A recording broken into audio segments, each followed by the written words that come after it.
তেলের খরচকে বৃদ্ধাঙ্গুল দেখিয়ে বিশ্বের প্রথম সিএনজি চালিত মোটরসাইকেল এনেছে বাজাজ। দাবি করা হচ্ছে মধ্যবিত্তদের নাগালে থাকা এটি বিশ্বের প্রথম সিএনজি চালিত বাইক বাজাজ ফ্রিডম। গত সপ্তাহে ভারতের বাজারে এই বাইক উন্মোচন রীতিমতো হইচই ফেলে দিয়েছে বাজাজ। এছাড়াও বাইকটির আকর্ষণীয় এলইডি লাইটিং, ব্লুটুথ কানেক্টিভিটি সহ একাধিক ফিচারও তুমুল আলোচনা ফেলে দেয় নেট দুনিয়ায়। মোটরসাইকেলের আধুনিক ভার্সনের বিশেষত্ব হচ্ছে এটি সিএনজি চালিত মোটরসাইকেল। বাইকের সিটের নিচে রয়েছে সিএনজি সিলিন্ডার। তবে তেল এবং গ্যাস দুটোতেই নির্বিঘ্নে চালানো যাবে বাজাজের এই অত্যাধুনিক বাইক। অন্যান্য বাইকের চেয়ে এই বাইক বেশি দ্রুত গতির। সাধারণত পেট্রোল চালিত 125 সিসির বাইকগুলো 30 থেকে 50 কিলোমিটার চলে, কিন্তু বাজাজের অত্যাধুনিক এই বাইক 100 টাকার গ্যাস ঢুকালে চালানো যাবে 102 কিলোমিটার। অর্থাৎ সিএনজি চালিত বাইক চালানোর খরচ কিলোমিটার প্রতি দাঁড়াবে 1 টাকা। বাইকটির অবকাঠামো যেমন আধুনিক, তেমনি এর ডিজাইনও আধুনিক। এ কারণে সব দিক বিবেচনা করে এক বিশেষত্বের অধিকারী আধুনিক এই বাইকটির নাম দেওয়া হয়েছে বাজাজ ফ্রিডম। এটির ইঞ্জিন বিশেষভাবে তৈরি করা হয়েছে যাতে করে তেল এবং গ্যাস দুটো দিয়েই বাইকটি চালানো যায়। সাধারণ বাইকের চেয়ে এটি বেশি মাইলেজ দিতে পারে। সিএনজি চালিত মোটরসাইকেল হলেও বাইরে থেকে সিএনজির ট্যাঙ্কটি দেখা যায় না।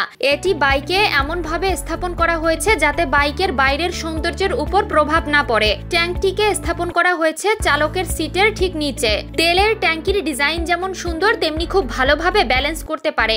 গ্যাস দিয়ে চললেও এটি সিএনজির মতো সাউন্ড করে না, সাধারণ বাইকের মতোই এর সাউন্ড। 5 গিয়ার বিশিষ্ট বাইকটির সামনের চাকায় ব্যবহার করা হয়েছে ডিস্ক ব্রেক। বাজাজ ফ্রিডমের সিটও বেশ লম্বা, ফলে একাধিক ব্যক্তি বাইকটিতে চড়তে পারে। 120 কেজি ওজনের বাইকটির আরও একটি সুবিধা হচ্ছে এর দ্বৈত চালানি ব্যবস্থা।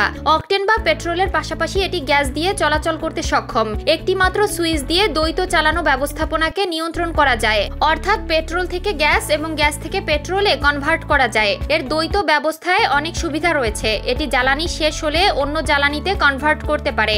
এছাড়াও দ্বৈত ব্যবস্থা জ্বালানির সংকট অনেকটাই কমিয়ে আনে। আলোচিত আধুনিক এই বাইকের দাম ধরা হয়েছে 95,000 রুপি। সাধারণ বাইক থেকে বাজাজ ফ্রিডমের দাম কিছুটা বেশি হওয়া সত্ত্বেও এটিকে সাশ্রয়ী বলে মনে করছেন অনেকে। বাংলাদেশি বাজাজের বাইকগুলো সাধারণত ভারতের বাজারে 60 থেকে 65,000 টাকা। সেখানে বাজাজ ফ্রিডমের দাম তুলনামূলক বেশি হলেও এটি জ্বালানি সাশ্রয় করবে বলে অনেকেরই ধারণা। ফলে সাধারণ বাইকের চেয়ে লাভজনকই বটে। বাংলাদেশের বাজারে এখনো বাজাজ ফ্রিডম না আসলেও বাংলাদেশের বাইক ব্যবহারকারীরা ইতিমধ্যেই তাদের বাইকে সিএনজি যুক্ত করে নিচ্ছেন। সাধারণত এটি তারা স্থানীয় মেকানিকদের হাতেই করাচ্ছেন। এই পদ্ধতি লাভজনক হলেও এটি ঝুঁকিপূর্ণ বটে। সেখানে বাজাজের ফ্রিডম বাইকটি ঝুঁকিমুক্ত বলা চলে। বাজাজের দাবি 11টি সুরক্ষা পরীক্ষা করে এই বাইক বাজারে আনা হয়েছে। অন্যদিকে বিকল্প জ্বালানিতে জোর দিচ্ছে ভারত সরকার। সেই তালিকায় বাজাজ সিএনজি বৈরূপ প্রভাব ফেলতে পারে বাজারে, এমনটাই মনে করছেন বিশেষজ্ঞরা।